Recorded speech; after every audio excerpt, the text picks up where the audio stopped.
Leveled by challenged leadership, socio-economic instability, and war.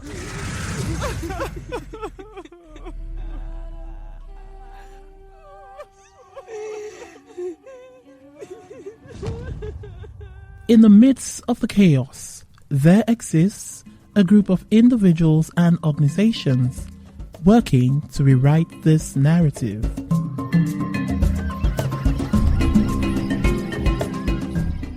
Non-profits and non-governmental organizations, bridging the gap of human existence.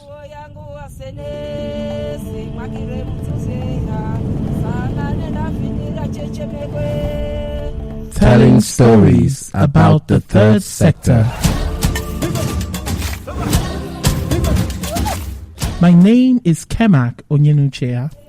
Join me at 1300 hours West African time every Monday and Thursday on Africa Business Radio as I bring to you the success stories as well as the challenges faced by non-profit organizations in Africa and the individuals who run them. Log on to www.africabusinessradio.com or download the Africa Business Radio app on Google Play Store and Apple Store. The third sector on Africa Business Radio, towards a profitable Africa.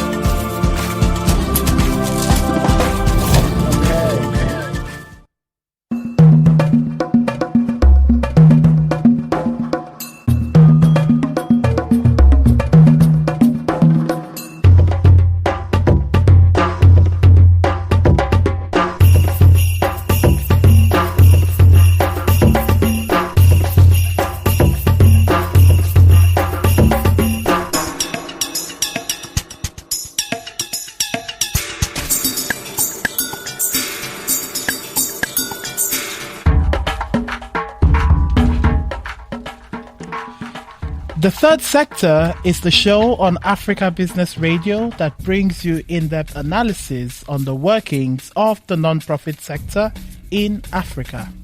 And it is my utmost pleasure to welcome you today. My name is Kemak Onyenuchea, your regular anchor on the Third Sector radio show on Africa Business Radio. My guest today is another phenomenal woman who wears several hats and wears them all gallantly. She's an astute educationist whose greatest pride is working with children. Hence, she proudly introduces herself as a teacher. Okeyinfu Ajayi, fondly called KK, is the founder of Kavabé, a tech company focused on providing affordable tech solutions to boost the productivity of women in business. She founded the Busyminds Group of Schools, Lekki, in 2013 and has grown the brand to enviable standards in the educational landscape in Nigeria and Africa. She is an entrepreneur with infectious passion in helping individuals build systems and processes that make for personal and professional excellence. She has ample experience consulting with non-profits as well as for-profit organizations via her several social enterprise concerns, particularly in establishing organizational structure and functionality in their operations. KK is a firm believer in inherent passion, but also strongly posits that passion alone, without the necessary adaptive mindset, skill set, and requisite protocol, will sustain the launch of your business or non-profit, but will certainly not lead to El Dorado.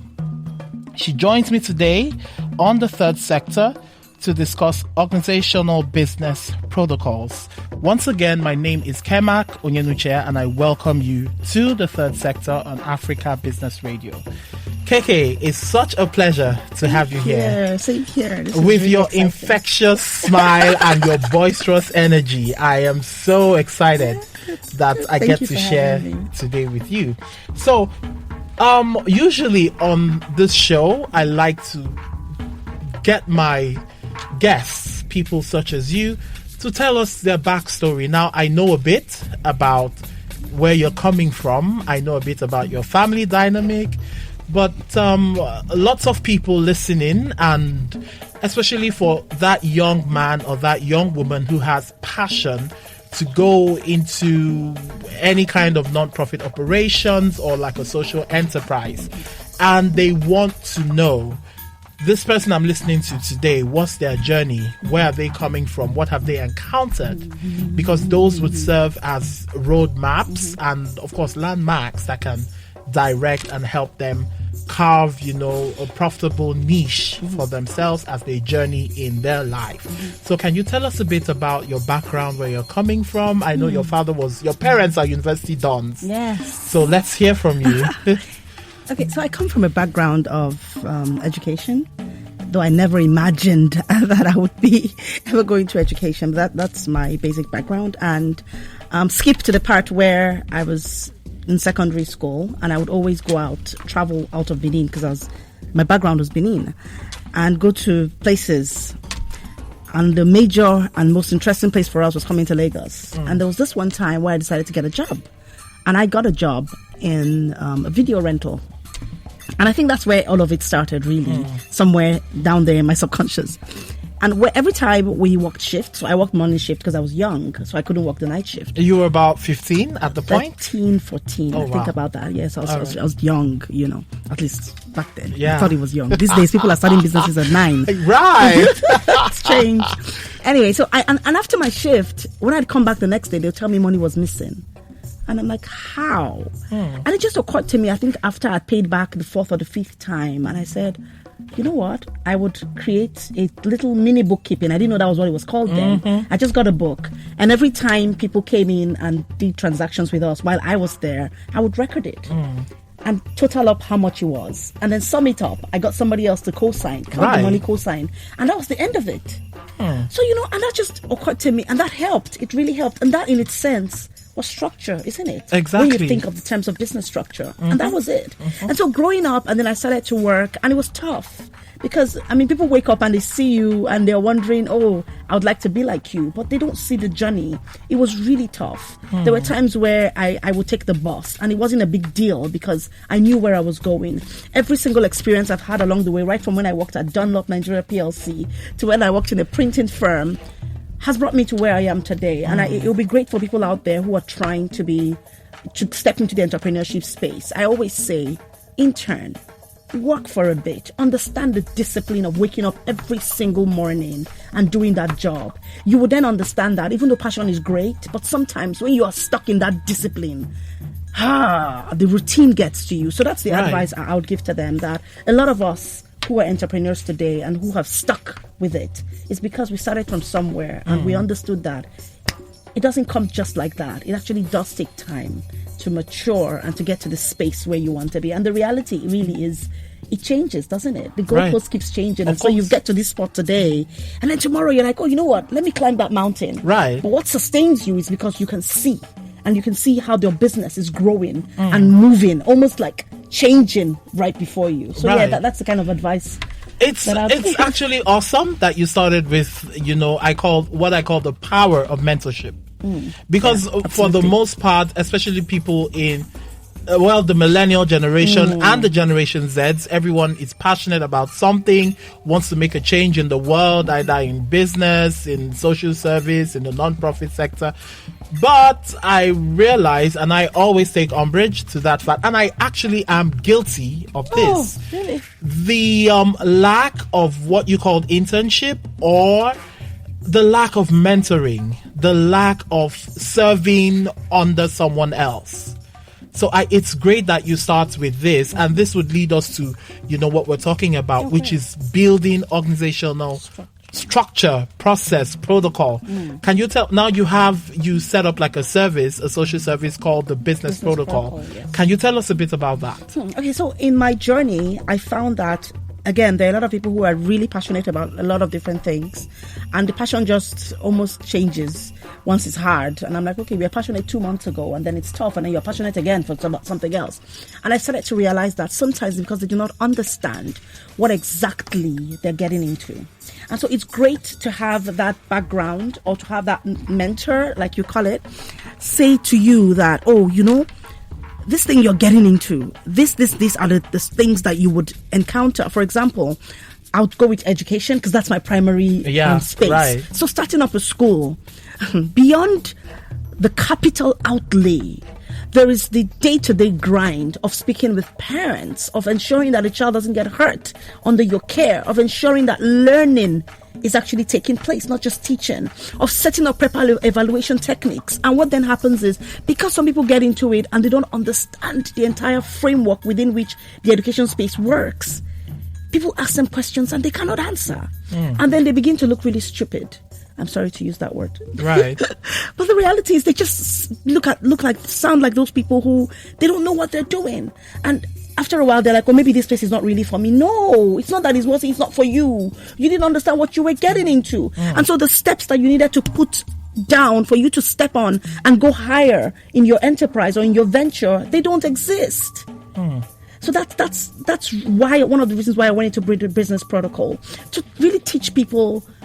It's almost like the common sense approach to business that we all seem to overlook, and just bring that out there and draw people's attention to, this is what you need to do.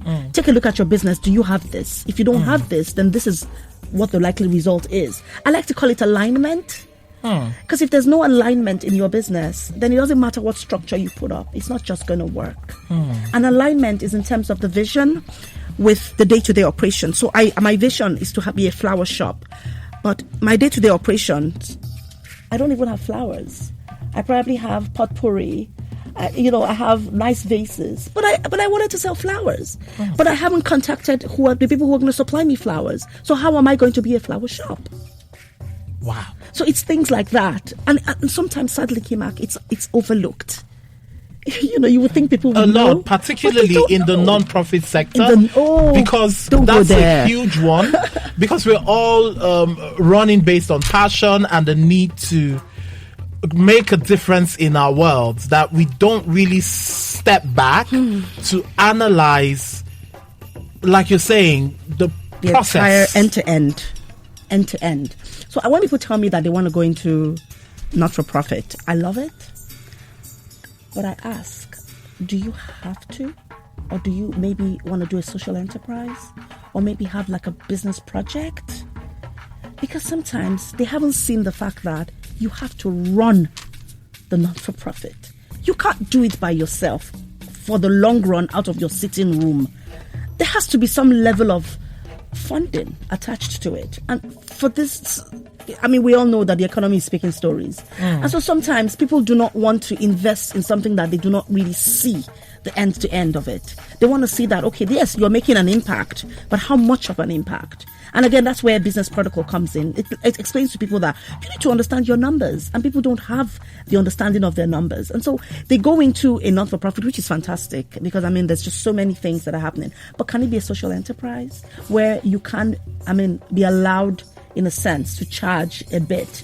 It goes right back, because that's the beauty about social enterprise, isn't it? Every profit that you're making is going right back into that social cause. Exactly. But there's not enough information out there about socials, and that kind of thing just allows people to go into the most visible sector in terms of impact, not understanding that there's so many other things that they could actually do that would give them the flexibility to make that impact, just in a different way and under a different legal structure.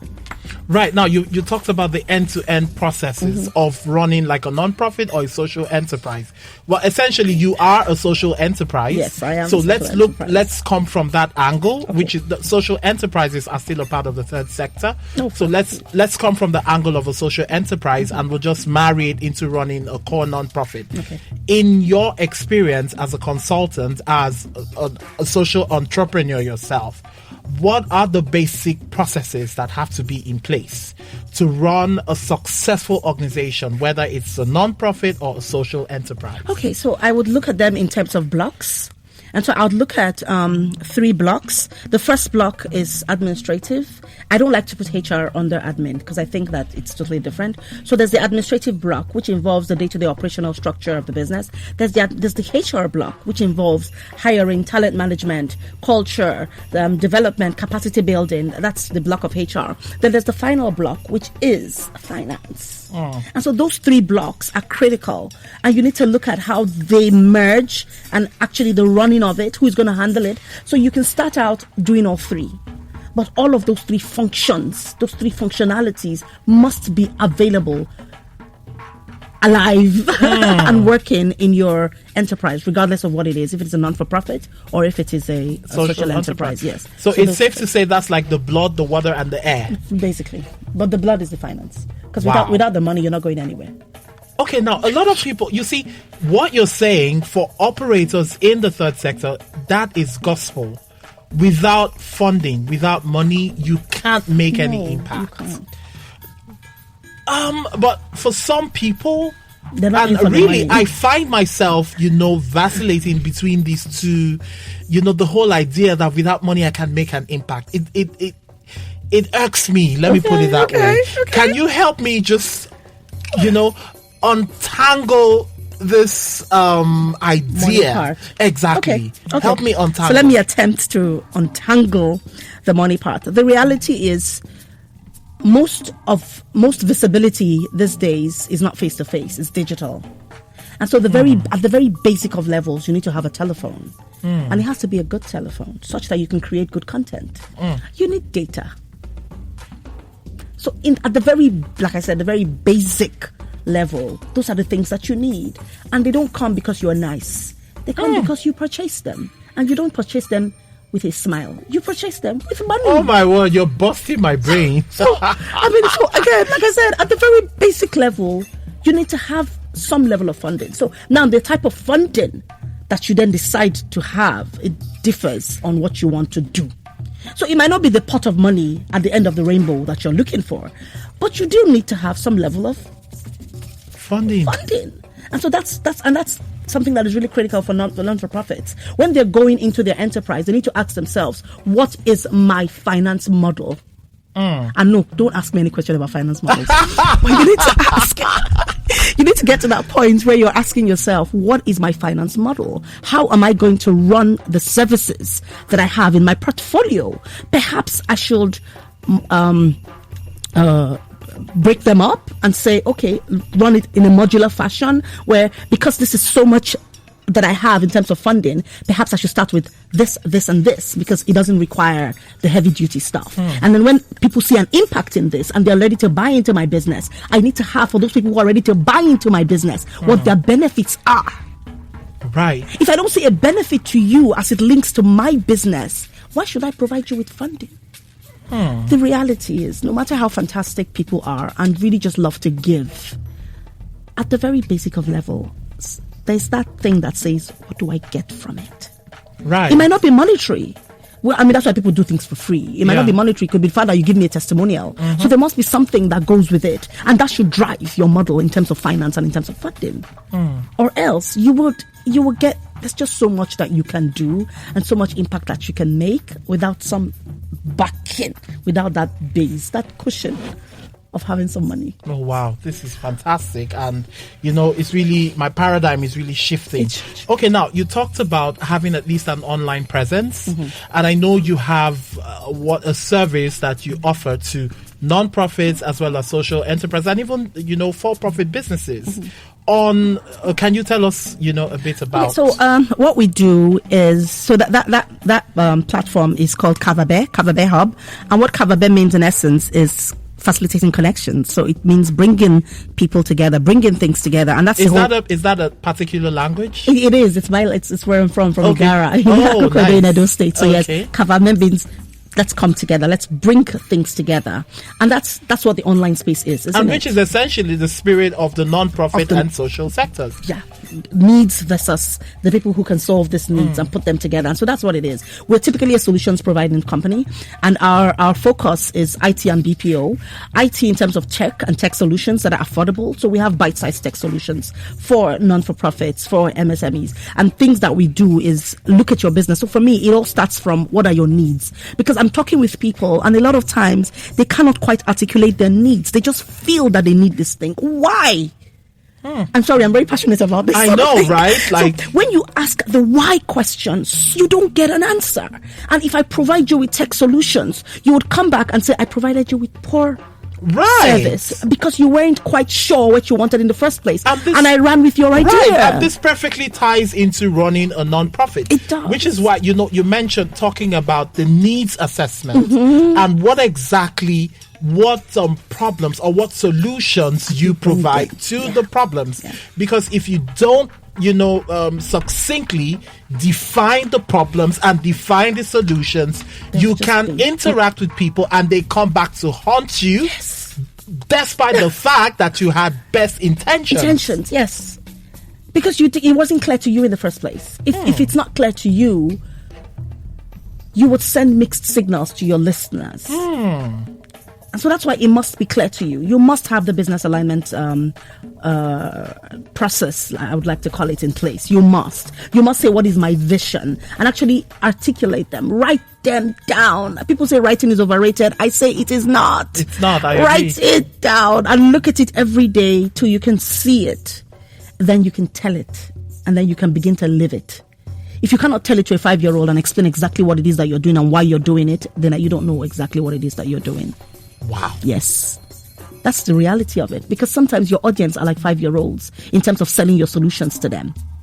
Yes? And that's what Kavabé does. We try and push you to be more reflective about what it is that you're doing and why you're doing it. So you want a website for e-commerce. Who is your audience? What sort of websites do they want? What kind of time do they want? If they're fast people on the go, then you cannot be thinking words. You must be thinking pictures because they can see it and flip it quickly. You must be thinking of huge data space because it will not be slow when loading. Right. Yeah, so all of those things are, but you see, again, we just go into things without actually seeking clarity for ourselves first. Yes, and it's really important that we do, or we will lose it along the way. Wow. Yes. Let's just take a breather to digest everything that KK has just said. This is really key as an operational protocol in every space, not just the non-profit space. No, every space. Even personally, to be honest. Why do I want to change my hairstyle? Do I have the money to sustain this hairstyle change? Do I have the time to go natural? There's just so many things that we do every day and we just take the decisions for granted without actually aligning them to the core of who we are. And so I like to get people to reflect. It's called self-leadership. If you can lead yourself, you can lead everybody else. But if there's a problem in that place where you're leading yourself, it just cascades. And it may not start off now. So one way to solve it is when you're hiring, which is why HR is such a big deal. You hire people that are not like you because you've, again, known who you are. And so you can recognize people who do not have your skill sets, whose weaknesses, who do not have your weaknesses and your skill sets. And you can leverage off of the strengths that they bring to the table and create an enterprise that does its job or that functions in the way it should function. But first you must create that alignment first or it's a big problem. Awesome. Thank you. Because as an operator in the non-profit space, I find that most of the time we're just driven by passion and an inherent need to do good. And then we find ourselves attracted to other people that have passion and the same desire to do good. But what you're saying now is just passion. Of course, that's your mantra. Passion will not take you where you're supposed to go. It's enough to start the journey. Yeah.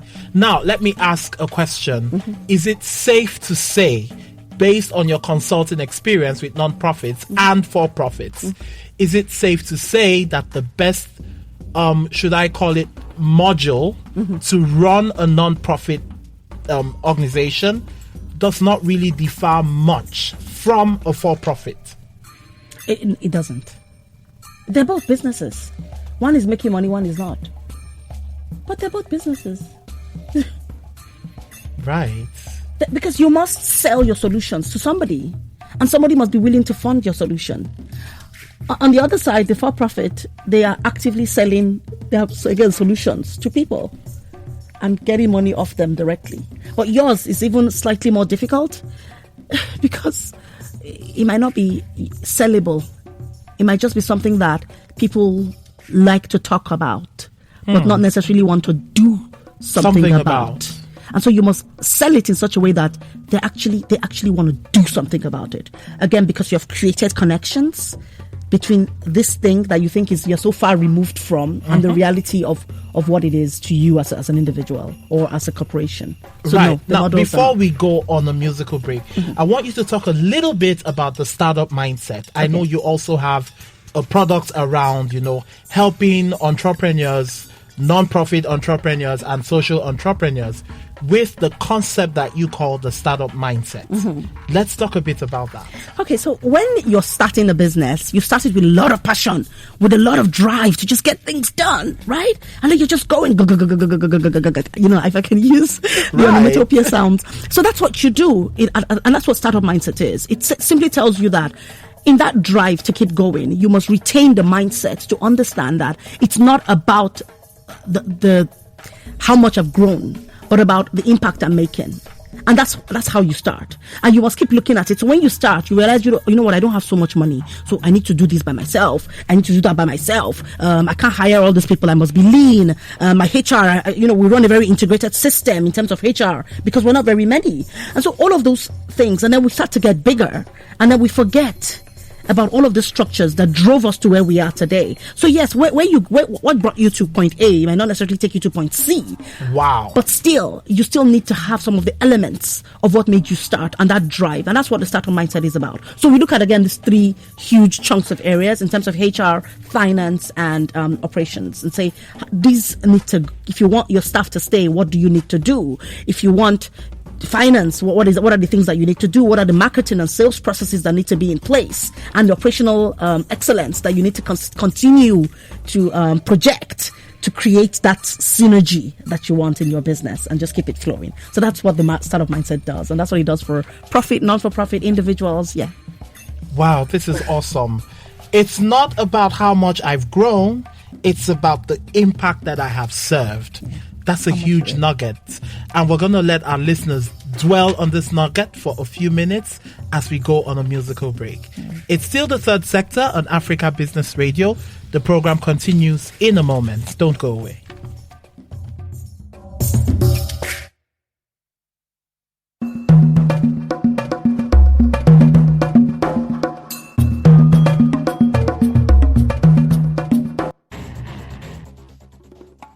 Africa, the mother of all continents. A land brimming with human, material, and natural resources. Bedeviled by challenged leadership, socio-economic instability, and war.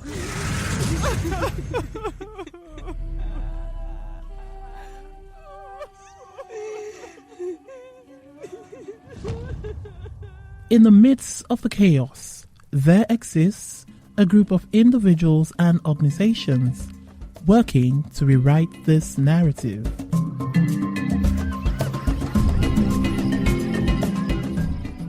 Non-profits and non-governmental organizations, bridging the gap of human existence.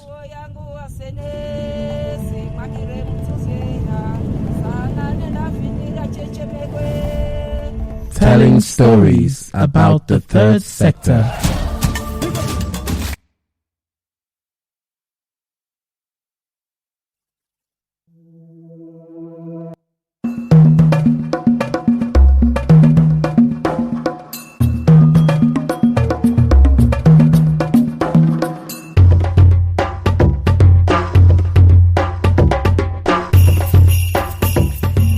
It's still the third sector on Africa Business Radio, and my name is Kemak Onyenuchea, and I still have with me in the studio educator, educationist, social entrepreneur, and so many things rolled into one. I call her a ball of energy. KK, you're welcome back to the show. Thank you so much. And thank you for being here. Like, so much has been said already. And these principles cut across board, from regular for-profit businesses to social enterprises and, of course, the non-profit sector. And something really huge that you mentioned, or that we arrived at in the course of the discussion, and which is a message that I really want third sector practitioners to understand, or, emerging third sector practitioners. There really is a very thin line in the business operations of a for-profit and a non-profit. Mm-hmm. And like you mentioned, it's the same principles, it's the same protocols that will make your organization sustainable and attractive, and at the same time, the same processes that non-profits use as marketing strategy or sales plan is what the non-profit needs to sell or market the solutions that they have to societal problems. Now, while we were on the musical break, you mentioned certain points that I want us to build on. The first was self-leadership for non-profit practitioners, because this show is tailored to the non-profit sector, and self-awareness. Now, those two things sound almost alike, but they're actually different. Yes. Can you build up on those two? Okay, so firstly, to be self-aware needs to understand yourself. It's an emotional space where you say, you know what, this is who I am, and these are the things that I do, and this is how the things I do or think affect other people. So then that builds into leadership, where because I know what it is that I do and how it affects other people, I need to be careful with how I do things. So let me give you an example, and I would use the non-for-profit space. In terms of HR, in the non-for-profit, you see a lot of volunteering going on. So volunteers come in, and a lot of times when they come in, they're there to learn something. Yes, they want to give, but at the base of it is the ability to just learn something of the other person. They may even not have recognized this, but because I'm self-aware, what I then do is say, okay, you know what, this person coming to work with me in this place, this is the kind of person I need. And so I'm looking for this kind of person, and these are the skills this person will learn when they leave me. So what I then do is create leadership structures such that once that person is there, I can ensure that that person goes through the range of skills that I need the person to grow in or grow at, because I'm that focused on I'm that aware of who I am as an individual and who these people working with me are, and the kind of impact that I want to make through them and in them as well. So that's just a classic example of those two concepts. Now, how can, because it's back to this general, there's so much clogging and a lack of clarity in the non-profit space, because I think it's against the backdrop of your, would I say, offering a service or bringing a solution that the direct beneficiaries do not necessarily pay for.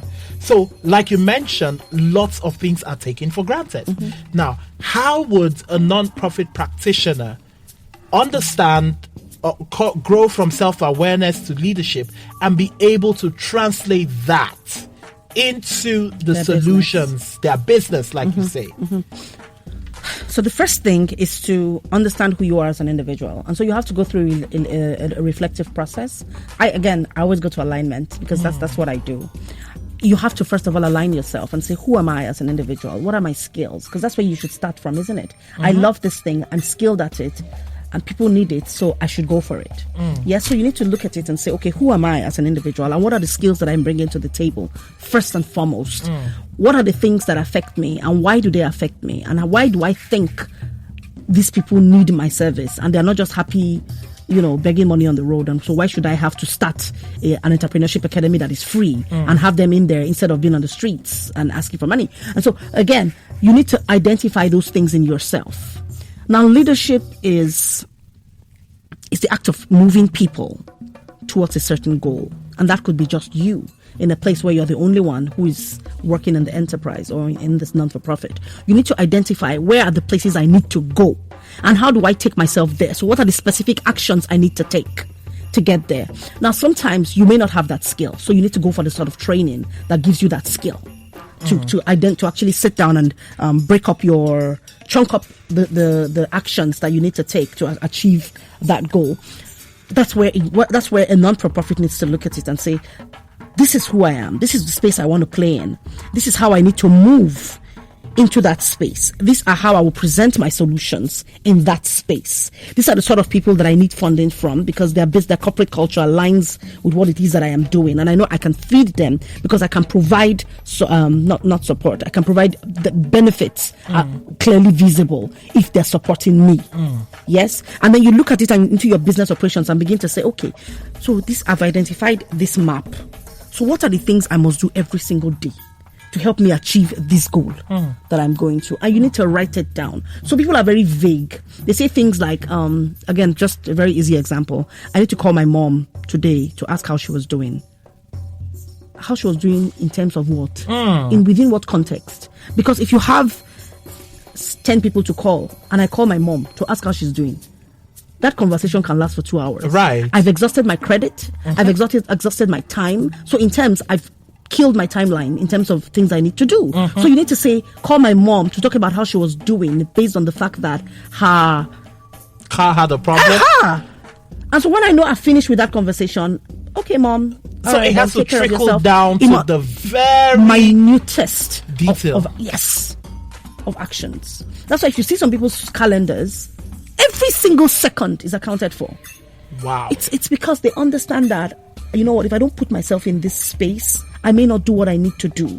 And that's the import of that's the importance of self-leadership. Now, when you have several people working with you, because you have created that structure for how your business needs to run in terms of, like I said, the 3 chunks that I look at it, HR, finance, and administrative. It's easy to plug people into those spaces. And that frees you up a bit more to then begin to think of strategy and strategic relationships. So that's how it all ties in for a non-for-profit. And again, like I said, it's always volunteers that work a lot. Not a lot of staff in non-for-profits are full-time staff. It's part-time and it's volunteers. So if you don't have those clear metrics, you can't even evaluate your program in terms of impact. And so you're just in a space where you're just going round in circles without actually hitting the goals that you want to hit. And it can get really frustrating.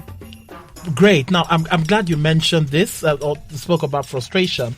And of course, every player in the non-profit sector that has sat in this chair has always mentioned the human angle as a major challenge that they face in terms of, inadequately qualified personnel. And of course, you mentioned before we came on air about the interview that you held today. Now, that's such I think it's an overriding phenomenon in every sector of the economy or the national life. But I want to ask a question, and I know I have a lot of friends who operate in the third sector and they're stuck in this quagmire. You have someone coming on to volunteer for you for your organization to help bring your vision and your dreams, your goals, your plans to improve the lives of people. Someone comes in and volunteers their time, their efforts, and possibly their money. But by the time you get to map out all what you've said and have a clear picture, you realize that this person doesn't really align. What advice would you have for a third sector practitioner, knowing that there's power in strength, and for the typical non-profit practitioner, I would rather have more people than less, right? Because that's the mindset. I don't know why you guys are that. So, what advice? Oh my God! Taking into quantity is not synonymous with quality. It never is. It never will be. Oh my word. And that's it. So you have 10 people, and those 10 people are not doing anything. They're actively disengaged. And there's a difference between people being disengaged and people being actively disengaged. You have 4 people out of 10 doing the work. The other 6 are disengaged or actively disengaged. And what then happens is they're talking and distracting the engaged people. So at the end of the day, you're not getting as much done. So why don't you focus on the 4? So you want to have 10. Okay, so must that 10 be in the office? Are there other things they could be doing outside of the office for which you give them basic training for, and then they can go out in the environment and do some of those things, but let the 4 who are meant to be in the office work? Can this person who's coming with a lot of money, can we say, okay, you know what, you're coming with a lot of money, can you help us review these letters we have written? Find places that are not high impact in terms of, yes, they're not high impact in terms of how it will derail you, if I can use that word, from your purpose or from your goals. And that's what you do. It starts with having that mindset that says, what is it that I'm doing and why am I doing it? Who do I need to do it? What are the skills that I don't have? What are my weaknesses? Who can be supportive of me? If you write all of those things down, or, think them up, or whatever, speak them in the air, whatever it is that that happens. But you have it clearly itemized. When people come to you, so HR, people feel recruitment is just a one thing that happens. It's an activity. It's not. It's a process. And it starts, first of all, by identifying what is it that we need in the organization. Who is the profile of this person that we need in the organization? What are the skill sets this person needs to have? What will this person look like? What are the success metrics when we eventually get this person, for us to know during the probation period that this person is doing what they need to do? So it's an entire process, which then ends in the recruitment exercise, where people come in and then you meet with them and then you agree that this person is going. So already, as you're talking with the person, you're asking them questions that relate to their role. And based on how they answer, because guess what, you have success criteria. You can know whether or not this person is a 60% fit, is a 40% fit, is a 70% fit. The 30% out of the 70%, what do I need to do to make that person as close to 95 or as 90 as possible? So there's a lot of data involved. There's a lot of thought that needs to go into the entire process of a non-for-profit. A lot more, to be honest with you, than for-profit. Because based on, sometimes for-profit, you can just change the metrics, go into a new market, create a new product. But for a non-for-profit, it's not like that. You're in that space, and then you need to find ways to innovate in that space.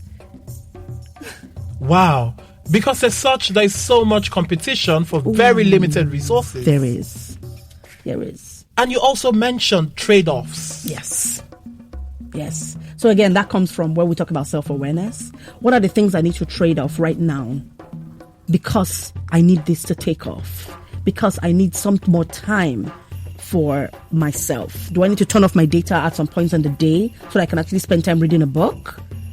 Instead of having the bing, bing, bing, bing, bing, bing, bing, bing. This is such a realistic situation. It is. And those are trade-offs. So trade-offs is not necessarily, maybe I don't need to buy those shoes. And for people like me whose data is always on, whose phone never goes off. So maybe there are times where you need to do that. And it's just those little trade-offs that I'm talking about. Perhaps I don't need to go out for this networking event right now. And I sit down with my team and we actually brainstorm on ways that we can innovate our practice and make us stand out in this sector. Hear more about the people we're providing the solution to and bring their thoughts into it. I mean, it's the entire design process, isn't it? Which starts with empathy. And empathy is connection, knowing who it is that I'm providing the solution for and what it is exactly in this solution that I need to drive so that I'm meeting that need. And that's the entire design process. And that's then you then run a pilot and then take it back into the feedback loop. So it's really important that oh my word, that we look at things holistically from a business point of view, not from just the heart, which is what happens in non-for-profit. There's a lot of heart involved and they forget the business side. If the business side is not working, you're not attractive to a potential funder. Let's just dwell on that. That's a Selah moment right there. The Bible says a lot and then it goes Selah. Pause, take a deep breath. Oh my word. KK, now let's come to something you just mentioned, networking. Because it's in the social space, we are taught to network. We are told, there's power in collaboration. It's best if you want to go fast, go alone. If you want to go far, go together. How do we get ourselves to a point, speaking off of your point on trade-offs, how do we get to a point where we're setting up and running our organizations in such a way that networking does not become the death of us? So when you're going into a network, the truth is a lot of people abuse networking relationships because it's all about what can I get from this person, what can I get from this person. And sometimes the people you're networking with are getting so many people who are having all those same requests, and they just get tired and become jaded in terms of what the impact they even want to make. So you need to, again, go back and align and then ask yourself, do I want to network vertically or do I want to network horizontally? So do I want to go horizontal in terms of the same space, or do I want to go into people that I can feed off so my back end can work with their front end and things like that? And so you need to look at at what point do I want this integration to happen, and what sort of integration do I want to happen from this person. When you go into it with that kind of mindset, you're not coming at it for what is for me. This is how we can work together and be mutually beneficial to one another. And when you come from that place, you're coming from a place of strength, you're coming from a place of knowledge, you're coming from a place of benefits for both you and the other person, and that's the best place to be. And it doesn't happen the first day you meet over dinner. It happens because you've met the person over and over again, and because you're strategic about the events you want to go for, because you've known that these 2-3 people will definitely be at this event. So I say, you know what, instead of going for this one tomorrow, let me go for the one that is going to happen in 2 days' time, because these people are more likely to be at that event. And we see them over and over again, and every single time you meet with them, you're saying something that is beneficial to them, and then they take note of you.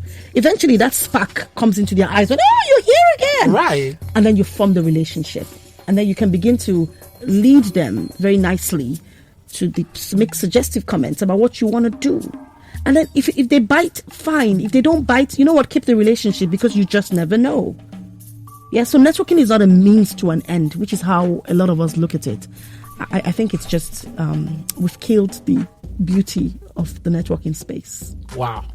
Okay, now KK, I know in your work, in your social enterprise, the name of your school is Busyminds School. Yes. You have a very unique approach to entrepreneurship with your children, and that's from a very early start, helping the children to acquire a skill. Yeah. Can you tell us about that? Okay, so again, maybe because I live in the real world and I'm quite pragmatic in the way that I see things and the way that I approach things. And so I've come to realize that if you do not have critical thinking skills and you do not come to the table with a solutions mindset, you would be like everybody else, because everybody knows the problems. It's solving them that is the issue. Yeah, so what we do basically is we have an entrepreneurship and leadership framework, and that is what our curriculum revolves around. And it is saying, how can I be of service? These things I'm learning in the classroom, what do they look like in the real world? So you're creating connections in the real world and forcing recognition. So because of what I've learned in the classroom, I recognize that this is a problem and I can solve it. And because I have the skills to solving it, I can immediately step into that space. Another thing that we do really actively is that right from when you come into the school from JSS 1, you actually begin to learn a skill. You begin to learn a skill. You say, maybe in JSS 1, you learn how to use sewing thread to design a t-shirt. And that could be all that you learn. You could understand how you can use shapes and an applique. And that's all that you learn, and that's fine. But as you go older, then the other skills that you've garnered across all the way to JSS 3 or year 12, as we call it these days. And that gives you a huge portfolio of things you can do with yourself outside of school, outside of your CV, outside of your certificate. And it's critical, because with people like that, you have a mind that works. And at every single stage, we always bring in the design process. It starts from empathy. If you're not empathetic with the people that you're solving problems for, then you're not solving their problems. You're trying to make a name for yourself. Wow. And so that needs to come in. Can you say that again? If you're not empathetic with the people you're trying to solve a problem for, you are not solving a real problem. You're just making a name for yourself. Yeah. But that's the reality of it. That's the reality of it. And we need to get that right into the children. So if I get into government tomorrow and I want to create a dam that is going to flood the area of somebody who was in my class, I will understand that, ouch, that might hurt this person. And so I may think maybe relocating them first before I create a dam, or just helping them see the benefits of moving. I can just be more people-oriented. And the more people-oriented we are, the better this world is. AI is fantastic, but it doesn't replace somebody who thinks and somebody who actually feels. It just doesn't. It's not yet, anyway. Right. And I can't say about that. We don't know. That's just the best way to put it. I hope it doesn't get to replace feelings and emotions associated with being human. So that's the framework that we use. And it's really interesting because at the beginning, the children can't engage with it. Because it's a lot in this environment about math and English and science and your score. But the reality is a lot more than that, especially when you get into the workspace and we start to think about, like you just mentioned, collaborations and leadership and accountability. And all of those things need to come into bear in the curriculum, or there would be a problem with the graduates we're turning out. Right. I know you also have a project around safety called the USafe Project. Yes. Let's hear a bit about that. Ooh, so that has been so frustrating. Yes, I said it. Oh my word. Yes. Because it's a really innovative solution, right? And you don't need any hardware. But again, we're so stuck in the old ways that people want a biometrics machine. And we don't do that. All you get is a simple code. And once you come in and punch in that code, it sends a message to the parents, to you, to the school, to say this child has been picked up. And it is so easy. I mean, schools who use it love it. So it's a solution for schools. You also use it in events to verify participants and things like that. And it's so fantastic. It's so seamless to use. But we're so stuck in hardware. But I can't see what you're going to put in my office. And I'm like, you don't need to see what I'm going to put in your office. Right. This is digital. It's light. It saves you money. Because all of my solutions are tailored towards saving money. I've been in that place where there was no money. Where, I mean, you're hungry. And it's not that you're hungry for work. You are hungry. There's no food. Oh my word. Yeah, so I know that. And I mean, I look at the bank balance, even though I'm doing all of these things. I understand that you don't make that. The money doesn't just come like that. You work for it. And so I understand that if I'm selling a solution to somebody, it must be something that they can afford. Because if it's not affordable, it's not sustainable. Not for me and not for them. And so that's what USafe is. And it's really fantastic. The schools that use us, like I said, are very happy. The parents are happy, the schools are happy, and that's the important thing. And the children are kept safe. Because in this world of this person has left, and that person has left my employment, and they're no longer with me, it's easy to just come in and change your passwords. And once you change that password, that's it. I don't need to come and reprogram somebody's fingerprint or something like that. Yes, because you're not taking off. And to be honest with you, the reality is some of us in this part of the world, we don't understand some of the things that having people's data can lead to. You don't just collect people's fingerprints and eye prints and pictures just like that without their permission and without actually letting them know what you're going to use it for. But we do. But we're going to get to that space, and we are getting there really quickly, even in this part of the world, where people begin to say, what are you using my fingerprint for? So where did you sell it? Did you all sorts? Because anything can happen. Because there's a lot of identity theft going on. There is. I didn't want to go there, but there is. But we're not just aware. We're looking at the right now, not later. And so that's what USafe comes to solve. But helping this market understand that it has been slower than I expected, and it's fine. So we've been innovating a lot, but I refuse to go into hardware because hardware is dying. Right. There's a decline of it in so many places. Yeah, great. Yeah. All right, Lekki, there's still so much to talk about.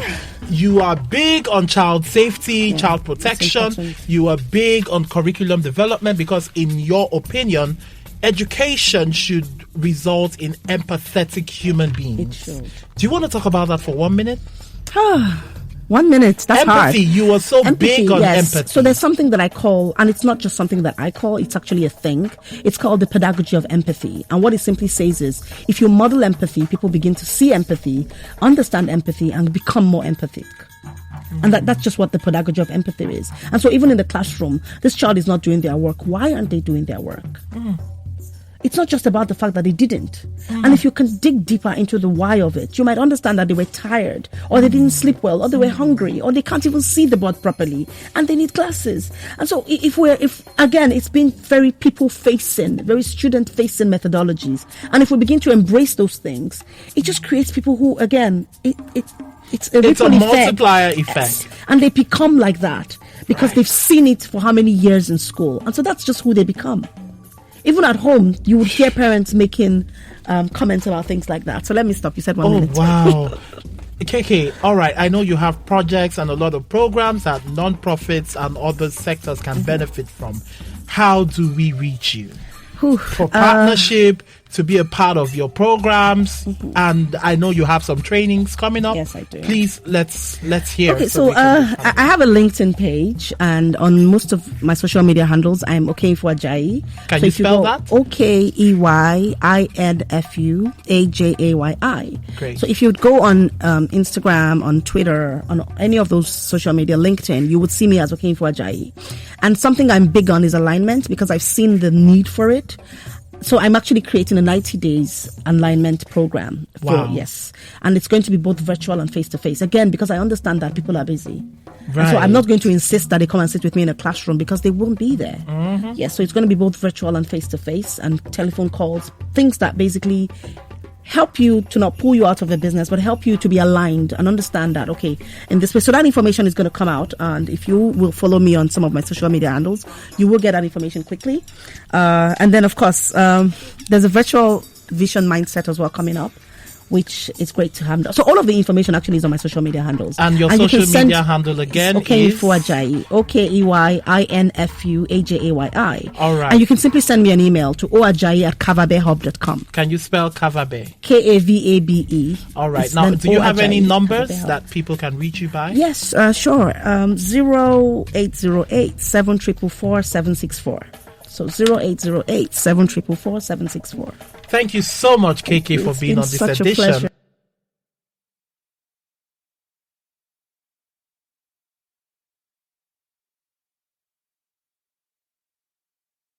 Of the third sector. And of course, I'm going to bring you back. Thank you, listeners, for being a part of today's show on the third sector. You can follow me on my personal Instagram at kemak.o. That's KEMAK.o. And you can download the Africa Business Radio app on Google Play Store and on Apple Store to be a part of this and other conversations. I'll see you on the next edition of the third sector. Goodbye and God bless you. You're listening to Africa Business Radio, where you get up-to-date insights on the Africa business landscape. Log on to www.africabusinessradio.com. Your favorite shows are available on podcasts. Download them on our website and mobile app. Africa Business Radio, towards a profitable Africa. This is no ordinary sub shop. This is Firehouse Subs. Welcome to Firehouse. Tired of overpriced lunches that underdeliver on flavor?